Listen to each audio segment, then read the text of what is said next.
ఇవాళ బయటపడ్డది ఏంటంటే మన హాస్టల్ ఉంటాయి కదా, మన బిడ్డలు చదువుకునే హాస్టల్, ఆ సర్కార్ హాస్టల్లో మంచాలు ఉంటాయిగా, ఆ మంచాలు ఎంత అంటే 12,500 రూపాయలకు ఒక మంచం దొరుకుతుంది.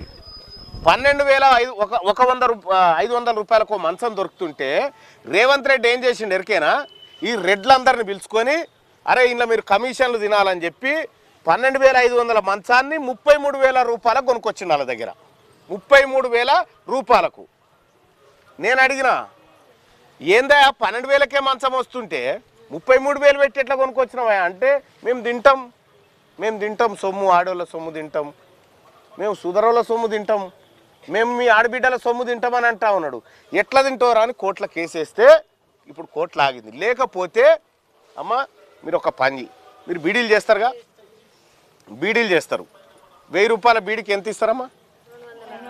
260 ఇస్తారు. నువ్వు ఇప్పుడు నాకు ఇచ్చినావు, నేను మధ్యవర్తిని, నేను కంపెనీ ఆయనకు ఇవ్వాలి, నీ దగ్గర 250 కొనుక్కపోయి నేను 1000 రూపాయలకు అమ్ముకున్నాను అనుకో ఆయనకు, నాకు ఎంత లాభం? ఈడ కష్టం చేసేది నువ్వు, కట్టలు కట్టి చుట్టి ఆకు కత్తిరిచ్చేది మీరు. ఈడ ఉత్త పుణ్యానికి నీ బీడీలు తీసుకుపోయి ఆయనకి ఇచ్చినందుకు 750 నాకు. ఇగో ఈ మంచాలు కూడా 12,500లకు తయారవుతున్న మంచాన్ని తీసుకుపోయి ప్రభుత్వంకి ఇచ్చినందుకు, గాడు ఉన్నాయి తెచ్చుకోపో అన్నందుకు 100 కోట్ల రూపాయలు జానారెడ్డి కొడుకు ఎత్తుకపోతామని చూస్తుండు.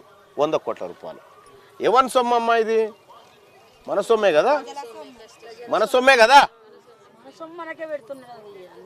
ఎవరు పెడుతున్నాడు? ఈ మైకులన్నీ ఎందుకు తిరుగుతున్నాయి? ఈ మైకులు ఎందుకు తిరుగుతున్నాయి? మళ్ళొక్కసారి మీ బిడ్డల జీవితాన్ని అమ్ముతారా అని తిరుగుతున్నాయి. మీకు తెలుస్తుందో లేదో, మళ్ళొక్కసారి మీ ఆడబిడ్డల నాప్కిన్స్, శానిటరీ ఆ పైసలు దొంగతనం చేస్తాం, మీ బిడ్డల జీవితాన్ని అమ్ముతారా అని తిరుగుతూ ఉన్నారు వీళ్ళు.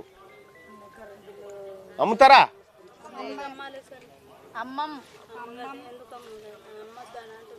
ఎందుకు చెప్తా ఉంటామ్మా,